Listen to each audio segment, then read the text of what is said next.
چلتے چلتے آج ایک بات محرم کے عنوان سے گزشتہ 2 دن پہلے سامنے آ گئی۔ ہمارے ملک کی وزیر مملکت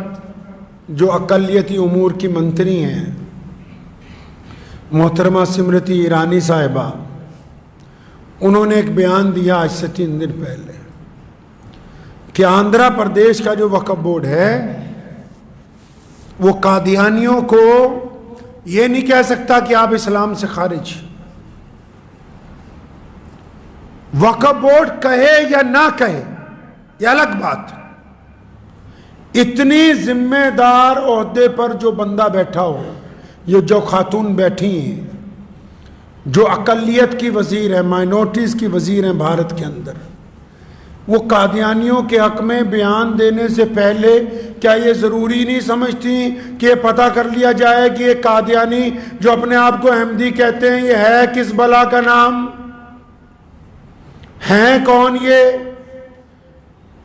اور یہ یاد رکھیں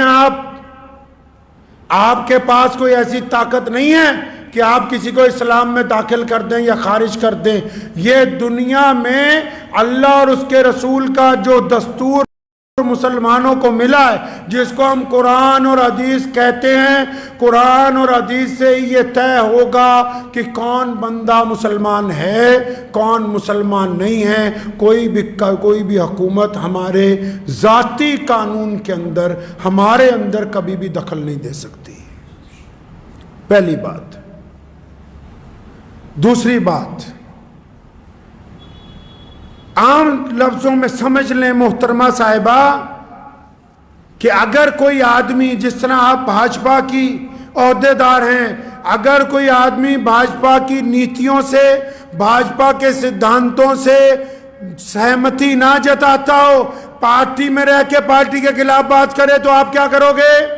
آپ اس کو پارٹی سے نکال دو گے۔ اگر کوئی وزارت میں رہ کے اپنی سرکار کے خلاف نکتہ چینی کرے کیا کرو گے؟ اس کو سرکار سے نکال دو گے۔ اس کو باہر رہ کے جینے کا حق ہے لیکن پارٹی میں رہنے کا حق نہیں ہے۔ اسی طرح کوئی بھی بندہ جو اسلام میں رہنا چاہتا ہے اللہ کی عبادت کے ساتھ، اگر وہ یہ کہتا ہے کہ نعوذ باللہ حضور صلی اللہ علیہ وسلم جو ہمارے نبی ہیں، پیارے پیغمبر کی جگہ کوئی اور بندہ نعوذ باللہ نبی بن کر آیا تو قیامت آ سکتی ہے، وہ اسلام میں نہیں رہ سکتا ہے۔ نعرہ تکبیر، نعرہ تکبیر، ختم نبوت، ختم نبوت، نعرہ تکبیر۔ تو اس کو تو چھوڑ دیجئے کہ وقف بورڈ کے پاس ادھیکار ہے یا نہیں، وقف بورڈ کہے یا نہ کہے۔ دنیا بھر کے عالموں نے کہا، دنیا بھر کے مسلمانوں نے 100 سال پہلے اس لیے فیصلہ کیا، اور یہ بھی سنیے فیصلہ کیوں کیا۔ آپ نے اتہاس نہیں پڑھا، سن 1888 کا دور تھا، لوگ چپ تھے، دیش کی آزادی کے لیے کوئی نکل نہیں رہا تھا۔ مسلمانوں نے 1857 کی جنگ آزادی کے بعد دوبارہ اس دیش کی آزادی کے لیے جب کام شروع کیا، جب طیب جی اور بھیم جی جیسے لوگوں نے کانگریس کی اس دور میں آزادی کے لیے بنیاد رکھی، میں اس کانگریس کی بات نہیں کر رہا، اس دور میں جب آزادی کے لیے بنیاد رکھی تو مسلمانوں نے ان کا ساتھ دینے کا فیصلہ کیا۔ تو اس وقت انگریزوں نے ایک فتنہ شروع کیا کہ مسلمانوں کو دیش کی آزادی سے اگر ہٹا رہے ہیں تب کچھ کام کرنا پڑے گا۔ تب انہوں نے مرزا غلام قادیانی کو کہا کہ تم جھوٹے نبی بن کے آؤ تاکہ مسلمان آزادی کی لڑائی سے ہٹ جائیں اور ادھر لگ جائیں تمہارے پیچھے، تاکہ اس دیش پر ہم زیادہ راج کریں۔ محترمہ صاحبہ، وزیر صاحبہ، آپ جن کی بات کرتی ہیں ان کا اتحاد اٹھائے، انہوں نے اس دیش کی جنگ آزادی سے غداری کی ہے۔ ان کے خلاف پہلا فتویٰ اسی لیے آیا کیونکہ مرزا غلام قادیانی نے اعلان کیا کہ میں ملکہ الزبتھ کے ساتھ ہوں، کیونکہ جماعت احمدیہ نے اعلان کیا کہ ہم انگریز سرکار کے پرستار ہیں، اور یہاں تک کہا کہ ہم نے ان کے حق میں کتابیں لکھی، اشتہار شائع کیے کہ دیش کے مسلمان آزادی کی لڑائی کو چھوڑ کے انگریز سرکار کے ساتھ لگ جائیں۔ آپ جن کی حمایت کی بات کرتی ہیں ان کا اتہاس پڑھیے، وہ اس دیش کی جنگ آزادی کے بھی غدار ہیں۔ اور آپ تو سرکار میں ہیں، اب دوبارہ اٹھا لیں گی تو کتنی بری کاروائیوں میں، کتنے آتنکیوں کے ساتھ ان کی یاری ہے، وہ بھی نکل کے سامنے آ جائے گی۔ اب بھی بات نہ سمجھ آتی ہو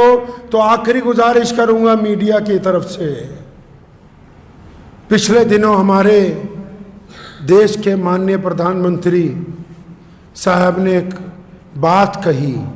وہ الگ بات ہے کہ اس سے کچھ مسلمان لیڈر سہمت ہوں یا نہ ہوں۔ پردھان منتری جی نے کہا کہ مسلمانوں میں 70% لوگ پسماندہ ہیں، یعنی ایسی برادریاں جو غریب ہیں، ہم اپنے ان بھائیوں کو ساتھ لے کے جانا چاہتے ہیں۔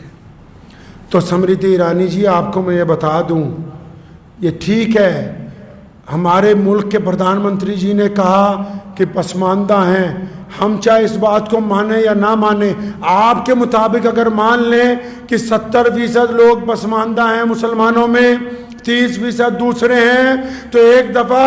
ان پسماندہ سے بھی اور دوسروں سے بھی سب سے ایک دفعہ پوچھ لو، جو 70% جن کو آپ پسماندہ کہتے ہیں وہ بھی، اور 30% دوسرے بھی جن کو آپ نے 2 کیٹاگریوں میں بانٹا ہے، ہم نے نہیں، لیکن ان سب سے پوچھو، ہمارا غریب سے غریب بچہ، ہمارا امیر سے امیر آدمی، ہمارا ریڑھی چلانے والا، ہمارا رکشہ چلانے والا، ہمارا مزدور ہو، ہمارا ذمہ دار ہو، سارے کے سارے محمد رسول اللہ سے اپنی جان سے زیادہ پیار کرتے ہیں۔ جن کو رسول اللہ کے دشمنوں سے عشق ہے تو پھر وہ مسلمانوں کی ووٹ لینے کی بات نہ کریں، پھر وہ